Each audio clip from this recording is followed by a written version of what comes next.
অঙ্কুশ হাজরা বাংলা চলচ্চিত্র জগতের একজন জনপ্রিয় অভিনেতা, নৃত্যশিল্পী এবং প্রযোজক। তিনি 14 ফেব্রুয়ারি 1989 সালে পশ্চিমবঙ্গের বর্ধমান জেলায় জন্মগ্রহণ করেন। শৈশবে হোলি রক স্কুল এবং ইস্ট ওয়েস্ট মডেল স্কুলে পড়াশোনা করেন।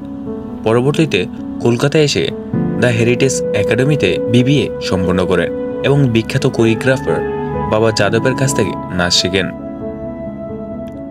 2010 সালে কেল্লাফতে চলচ্চিত্রের মাধ্যমে অঙ্কুশ চলচ্চিত্র জগতে অভিষেক ঘটে। এরপর তিনি ইডিয়েট, কানামাছি, খিলাড়ি, আমি শুধু চেয়েছি তোমায়, ভিলে, বিবাহ অভিযান সহ বেশ কিছু সফল চলচ্চিত্রে অভিনয় করেন। তার নাচ এবং অভিনয় দক্ষতা দর্শকদের মধ্যে বিশেষভাবে সমাদৃত হয়। 2022 সালের 15 August Ankush Hazra motion pictures নামে নিজের প্রযোজনা প্রতিষ্ঠান প্রতিষ্ঠা করে। প্রযোজক হিসেবে তার প্রথম চলচ্চিত্র মির্জা বর্তমানে নির্মাণাধীন রয়েছে। ব্যক্তিগত জীবনে অঙ্কুশ তার পরিবারকে খুব ভালোবাসেন এবং তাদের সঙ্গে সময় কাটাতে পছন্দ করেন। তিনি অভিনেত্রী অন্দ্রিনা সেনের সাথে সম্পর্কে রয়েছেন, যা তাকে জীবনের বিশেষ ভূমিকা পালন করে।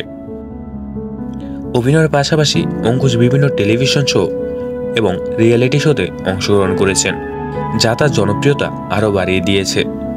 তার পরিশ্রম, প্রতিভা এবং দর্শকদের প্রতি ভালোবাসা তাকে বাংলা চলচ্চিত্র জগতের অন্যতম শীর্ষস্থানীয় অভিনেতা হিসেবে প্রতিষ্ঠা করেছে। এভাবেই অঙ্কুশ হাজরা তার প্রতিভা এবং কঠোর পরিশ্রমের মাধ্যমে বাংলা চলচ্চিত্র জগতে নিজের স্থান সুসংহত করেছে এবং দর্শকদের হৃদয়ে বিশেষ স্থান অর্জন করে নিয়েছেন। সো হ্যালো বন্ধুরা, অঙ্কুশ হাজরার জীবন সম্পর্কে জেনে আপনাদের কেমন অনুভূতি হয়েছে কমেন্টে জানাতে ভুলবেন না এবং ভিডিওটি ভালো লাগলে লাইক, কমেন্ট, শেয়ার এবং সাবস্ক্রাইব করবেন আমাদের ইউটিউব চ্যানেল DTS24। ধন্যবাদ।